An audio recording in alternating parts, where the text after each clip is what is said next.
जिन, जिसे बनाया गया है आग से, एक ऐसी ताकत जिसका कोई आकार, कोई रूप नहीं होता।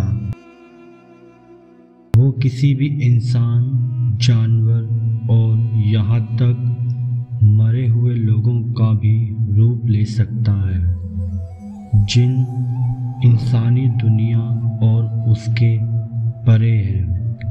कोई भी शख्स जिनको तब तक नहीं देख या महसूस कर सकता जब तक जिन न चाहे। ऐसे ही एक जिन की श्रापित डायरी जो किसी भी इंसान की पूरी कर सकती है डीपेस्ट डिज़ायर, यानी उसकी ज़िंदगी की सबसे बड़ी तमन्ना। उस आर्कियोलॉजिकल साइट से लौटने के बाद सारा की ज़िंदगी ने नया मोड़ लिया। अब उसके पास वो सब था जो उसकी तमन्ना थी। बेतहाशा नाम, शोहरत और खूबसूरती।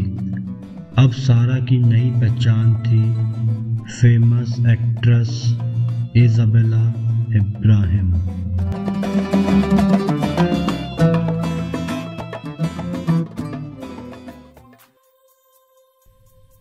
पर एक शराब जो इज़ाबेला का पीछा कर रहा था।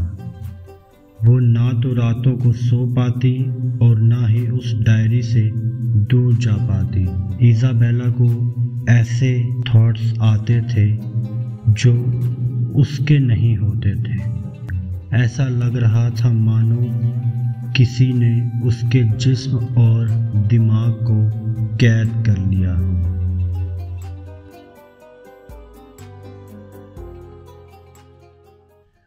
एक रात अपने जवाबों को ढूंढने के लिए इज़ाबेला उस डायरी को पढ़ रही थी तो उसने एक बहुत ही अजीब चीज़ देखी जो उसने पहले कभी उस डायरी में नहीं देखी थी।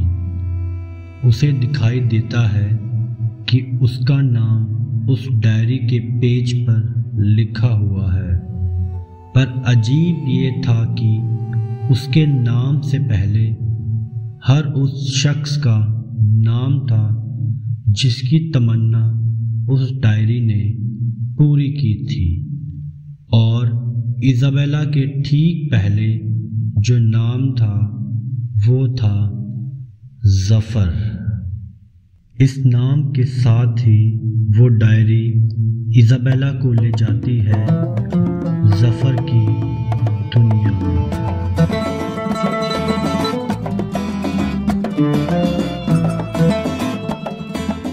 ज़फ़र एक बदनाम चोर जो दौलत और हवस की तलाश में एक शहर से दूसरे शहर भटकता था।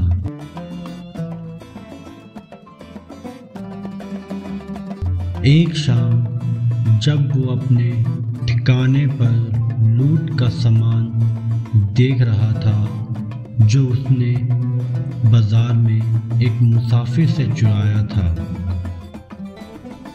उसे अचानक तेज खुशबू आने लगी और उसके हाथ लगती है वो श्रापित डायरी और उसे मिलता है बेशुमार दौलत और कामुकता का रास्ता।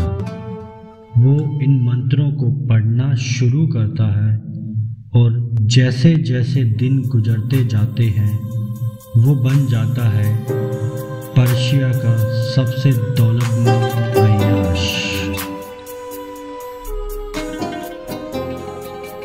और बुझाता था हर रात अपनी प्यास दुनिया की बेतहाशा खूबसूरती और यौवन के साथ। ऐसी खूबसूरती जो स्वर्ग की अप्सराओं को भी मात दे दे।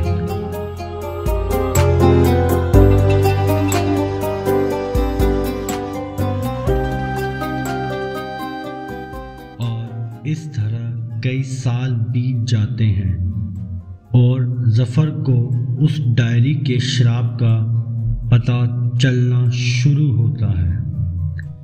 जब उसका जिस्म और दिमाग उसके काबू में नहीं रहते और उसकी आत्मा उस डायरी से और भी ज़्यादा जुड़ती चली जाती है और आखिरकार ठीक 20 साल बाद जफ़र की आत्मा उस श्राप के असर से डायरी में ही कैद हो जाती है, जब तक कोई और शख्स उस डायरी का इस्तेमाल करके अपनी रूह उस डायरी के नाम कर देता है।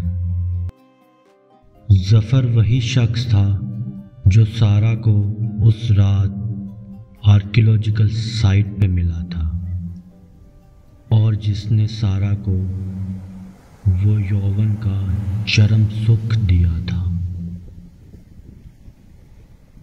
सारा की ये खूबसूरती उसकी नहीं बल्कि जफ़र की तमन्ना थी, जो जफ़र अपने लिए मांग रहा था। इज़ाबेला को अपनी की हुई गलती का एहसास होता है कि हर एक तमन्ना की एक कीमत चुकानी पड़ती है।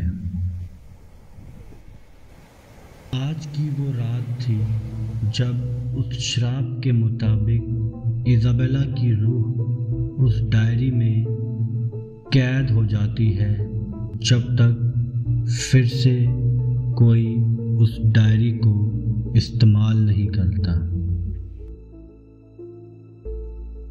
इसके साथ ही इन्वेस्टिगेशन रूम में इज़ाबेला की असिस्टेंट नायरा इज़ाबेला के मौत का राज पुलिस को बताती है, पर ऐसी कहानी का विश्वास करना पुलिस के लिए नामुमकिन था।